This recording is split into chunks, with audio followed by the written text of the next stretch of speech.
साथियों नमस्कार। स्वागत आप सभी का उत्तराखंड खबर तक में और मैं हूं आपके साथ सुभाष रावत। साथियों आज मैं उत्तराखंड के उत्तरकाशी डिस्ट्रिक्ट में आ रखा हूं। ऐसे शख्स से आपसे रूबरू कराने वाला हूं जो कि काफ़ी लोगों को रोज़गार से स्वरोजगार से जुड़े हुए हैं और इतनी छोटी उम्र में यूकेडी से विधायक के प्रत्याशी भी चुने गए थे, लेकिन कुछ कारणों से उनको हार का सामना करना पड़ा। लेकिन उनसे खास बातचीत करने के लिए उत्तरकाशी आ रखे हैं।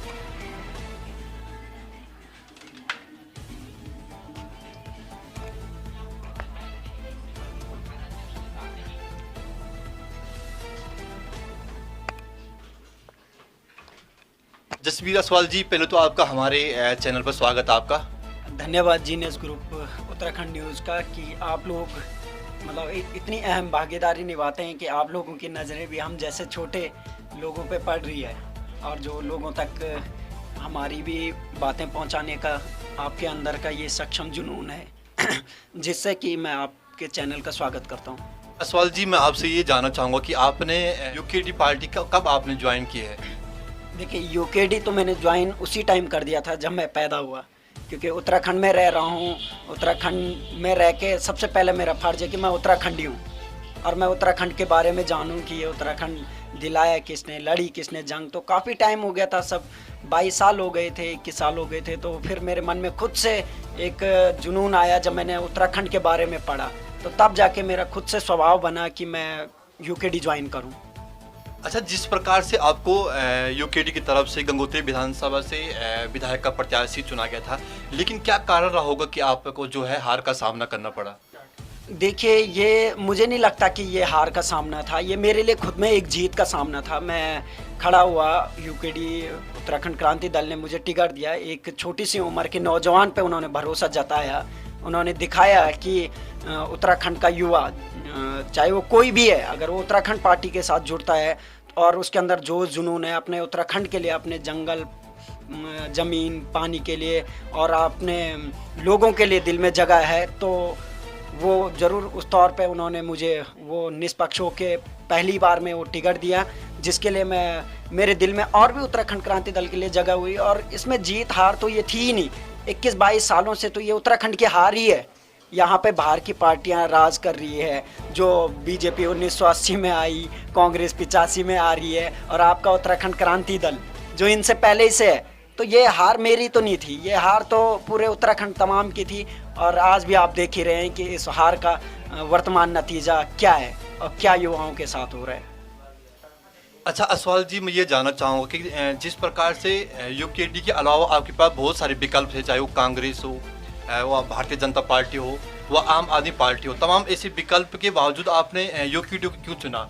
देखिए, इसका छोटा सा जवाब दूंगा तो 1 मिनट का ये है, एक शब्द ही मैं दूंगा। और अगर ये जवाब सभी को पता है, सारे उत्तराखंडियों को पता है, अगर ना दे तो सब कुछ साफ साफ है। इसका सिंपल सा जवाब ये है कि देखिए, जब सबसे पहले आपके परिवार में अगर तकलीफ आएगी तो आप परिवार की तकलीफ देखोगे या पहले पड़ोसी के पास जाओगे?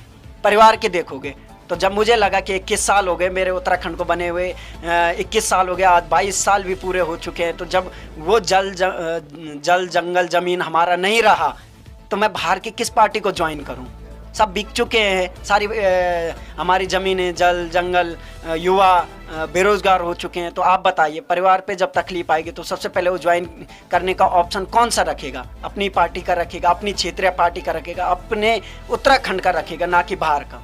तो इसलिए मेरा यूकेडी से ज्वाइन होना खुद से स्वाभाविक था। खंड जो क्रांति दल है, आपको किस प्रकार आप अपना भविष्य देखते हैं? क्या आपको लगता है आने वाले टाइम पे किस प्रकार आप जन सेवा कर सकते हैं? देखिए, उत्तराखंड क्रांति दल में अगर मैं बोलूँ मेरा भविष्य क्या है, तो सबसे बड़ा भविष्य तो यही है कि उत्तराखंड राज्य बना है, उन आंदोलनकारियों ने जाने दी है।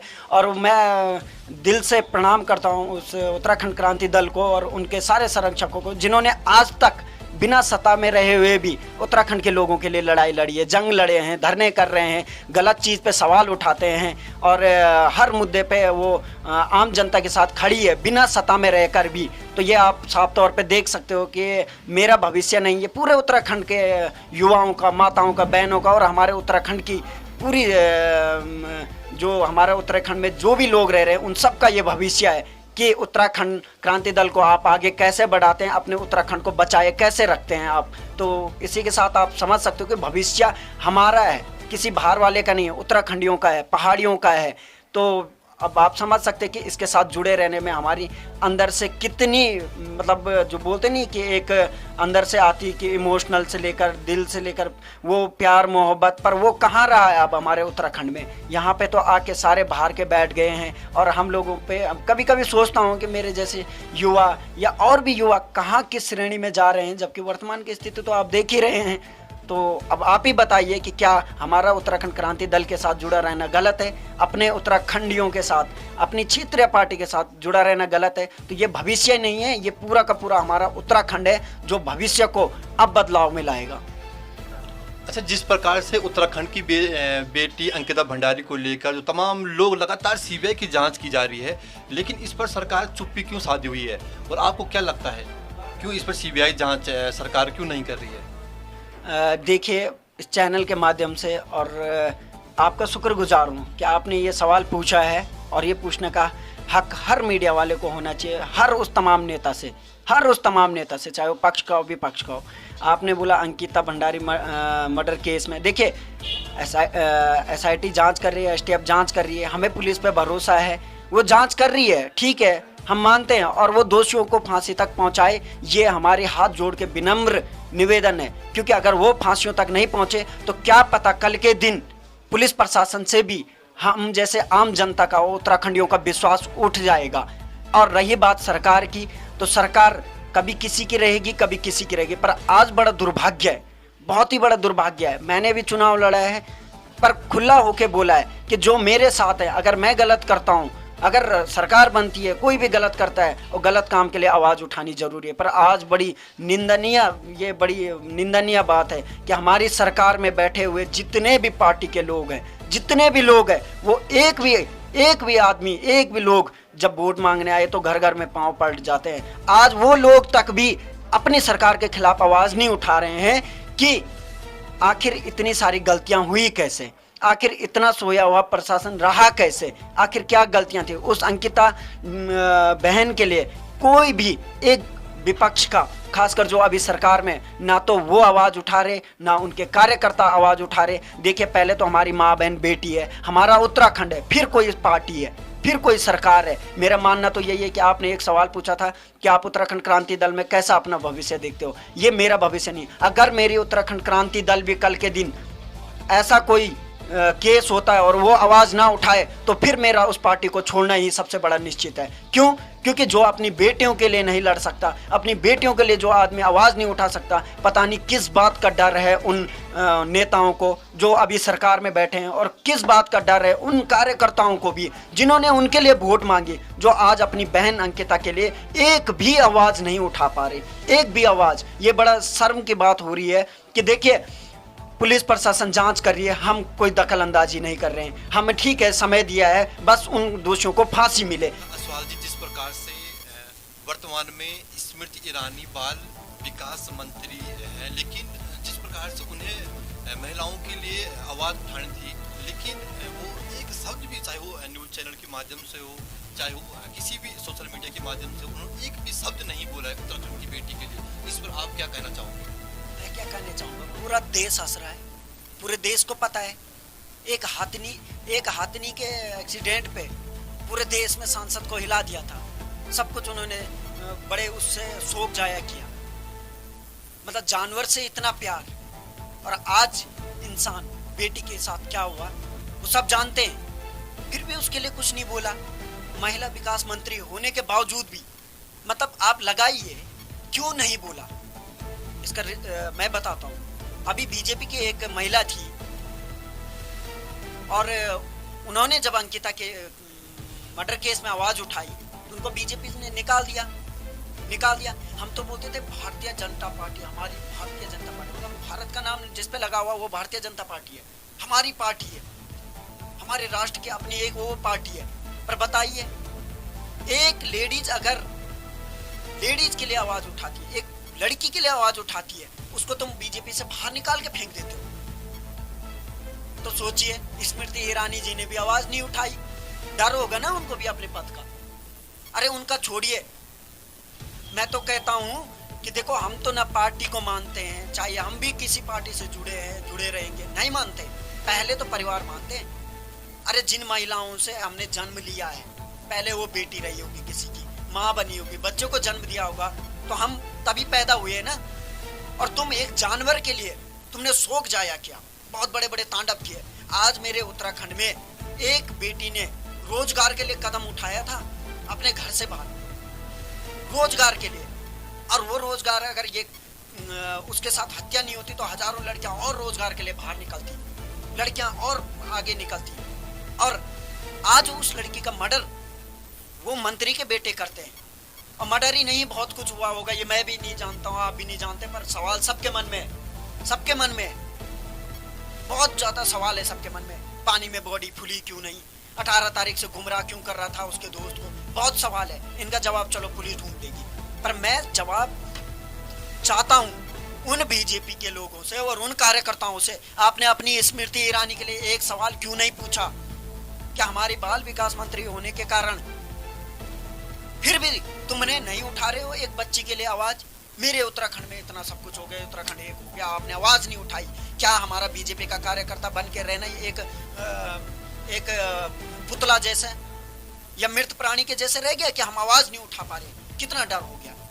अरे मैं तो पीएम मोदी जी को भी बोलता हूँ, प्रधानमंत्री जी 2014 में जब आप चुनाव लड़े थे तो देहरादून से भाग के वोट देने आए थे, क्योंकि हमें लगा था हमारे देश में कोई बड़ा यशस्वी प्रधानमंत्री आ गया। आज मेरे उत्तराखंड में, क्योंकि जहां आदमी जो रह रहा है वो वहीं की समस्या बताएगा ना, क्योंकि वोट उसने वहीं से दिया है।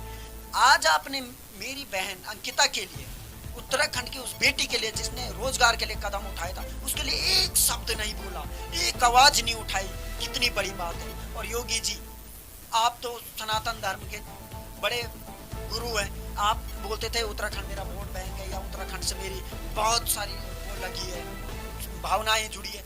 आप तो उठा लेते एक आवाज, अगर स्मृति ईरानी ने नहीं उठाई है, वो उत्तराखंड के वो तमाम नेता विधायक, अरे आप तो उठा लेते सर आवाज। और यही काम विपक्ष ने किया होता तो पूरा जला देते तुम शहर को, और यह आज से पहले देखा भी है, बंद करवा देते तुम पूरे उत्तराखंड को। पर आज जब बात भ्रष्ट कुछ नेता निकलते हैं, पूरी बीजेपी भ्रष्ट नहीं होगी, जो नेता भ्रष्ट निकले उनके बचाव के लिए आप आवाज नहीं उठा रहे, ये तो बड़ा दुर्भाग्य हो गया है, ये दुर्भाग्य हो गया है। और स्मृति ईरानी जी से कहता हूँ कि धन्य हुआ आप जैसी महिला को, आपको महिला विकास मंत्री बनाया गया, जिसने आज मेरे उत्तराखंड, देवभूमि है उत्तराखंड, और देवभूमि याद रखेंगे वो देवी देवता याद रखेंगे जिनके प्रताप ये देवभूमि चलती है। पाप का घड़ा कितना भी बढ़े आप लोगों का, जिन जिन लोगों ने आवाज नहीं उठाई उस बेटी के लिए, मैं तो इसलिए आवाज उठा रहा हूँ। मेरी भी 6 बहनें हैं, साला न जाना खुदा न खास्ता कल के दिन मेरी बेटी है, उसके साथ अगर ऐसे बड़े नेता का वो पड़ गया तो कैसे मैं किससे मैं अपनी बेटी के लिए आवाज मांगूंगा। इसलिए मेरे अंदर में ये जुनून है, इसलिए ये रोना आता है, ये जोश आता है, और ये जुनून आता है कि क्या करना है इस कमा के। अरे मेहनत का कमा के क्या करोगे जब नेता के बेटे तुम्हारी बेटियों को ऐसे लूट के खा जाओगे, क्या करोगे? और धिक्कार है ऐसे लोगों पे जिन्होंने आज आवाज नहीं उठाई, चाहे वो किसी भी पार्टी के लोग हैं, चाहे वो किसी भी पार्टी के लोग ठप्पा लगा के नहीं आए थे, हम लोगों ने खुद पे ठप्पा लगा लिया।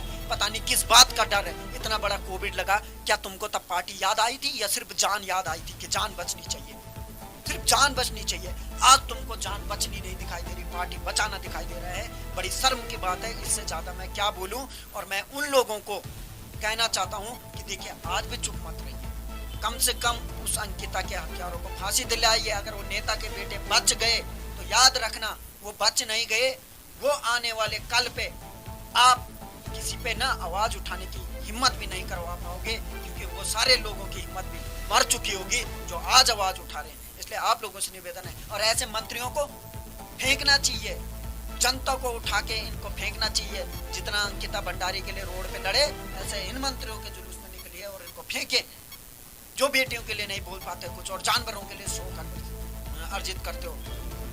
और ऐसे लोग, मैं तो कहता हूँ ऐसे लोग, आप किसी नेता के लिए वोट मांगने आए ना तो उनको बोलो वोट किसके लिए मांग रहे हो? बेटी तो तुमने खा ली है, उत्तराखंड खा रहे हो, अब क्या खाना है? हमारी जो ये बॉडी बची इसको खाना है, इसलिए वोट मांगने आए हो? बेटी के लिए तो तुम्हारे पास आवाज उठाने की हिम्मत नहीं थी, समय नहीं था, तुम्हारे पास घर से निकलने का टाइम नहीं था। और आज मेरे हाथ जोड़ के रिक्वेस्ट है, अब जो बाहर आया आया, नहीं आया नहीं आया, शायद उनके घर में इंसानियत मर चुकी है, इंसानियत मर चुकी है उनके दिलों में, और उनके दिलों में सिर्फ पार्टियां और कार्यकर्ता और ही जिंदा रह गए हैं और कोई नहीं। और मेरे हाथ जोड़ के निवेदन है, देखो पुलिस प्रशासन की आज भी इज्जत करते हैं, आज भी इज्जत करते हैं एक तरीके से। एक पहली बात, उनको फांसी होनी चाहिए, फांसी होनी चाहिए। ऐसा ना हो उनको फांसी नहीं हुई और कल के दिन पुलिस प्रशासन से भी विश्वास उठ जाए। इसलिए आपकी जांच में कोई दखल अंदाजी नहीं है, सब कुछ रिजल्ट आपको पता है। गवाह जेल वो तब गए जब पहले उन्होंने एक्सेप्ट कर लिया कि हाँ जी हमने मारा। अब आप जो सबूत इकट्ठा कर रहे हो वो वीआईपी के लिए इकट्ठा करो, कौन कौन थे, पर उनको, उन तीनों को फांसी होनी चाहिए। जो कि अग्निवीर बनने गया था केदार भंडारी जी से, इस मामले को लेकर क्या कहना चाहोगे आप? देखिए, हर दिन हर घटना पे ऐसा लगता है जैसे उत्तराखंड में शोक ही मनाया जा रहा है, और ये बात ही यही है कि शोक ही मनाया जा रहा है। एक लड़का पहली बार अपने घर से अग्निवीर बनने जा रहा है और पहली बार अपने घर से निकल रहा है, और जो सुनने में आया उसके पापा से 5,000 उसके पापा ने दी, 2,000 उसके भाई ने दी, और उसके पापा ने बोला बड़ा ऐसा लड़का है कि वो पहली बार घर से निकला। तो और उस पर आरोप लगाए जाते हैं नीचे जाके कुछ चोरी के वगैरह के, और फिर पुलिस प्रशासन कहती है कि उसने छलांग मारी है। तो उसके पापा का कहना था कि छलांग मारी, तो जब उसने छलांग मारी तो तब पुलिस प्रशासन उसको ढूंढ सकती थी ना, सिंपल सी बात है, ठीक है। तो कहीं ना कहीं अगर ढूंढ नहीं सकती थी तो उसके घर वालों को जब वो थाने में आए तो रिपोर्ट देनी चाहिए ना कि आपके बेटे ने चोरी की, हमने उसको थाने में रख लिया, भर्ती देने आया था, वो देनी चाहिए थी। तो छलांग की कोई बात ही नहीं आती। कहीं ना कहीं अब समझ में नहीं आ रहा है कि उत्तराखंड में चल क्या रहा है। ये मामला हमारे उत्तरकाशी का है, केदार भंडारी हमारे उत्तरकाशी का है, और ये पूरे देवभूमि उत्तराखंड में क्या हो रहा है कि डेढ़ महीने से उसके पापा का बताया जाने कि जब मुझे एक बॉडी दिखाई भी गई थी तो वो किसी और की थी। तो ये बड़ा संदिग्ध मामला हो रहा है कि यार 19 साल का वो लड़का भी है, 19 साल की अंकिता भी है, भंडारी वो भी है। तो मतलब सरकार जागेगी कब? देखो प्रशासन, हम कहते देखो ये मामला पुलिस देखेगी, और मेरा अनुरोध है देखो इस मामले में ज़्यादा तब बोलेंगे जब आप वक्त आ ही जाएगा बोलने का, और बोलना तो पड़ेगा।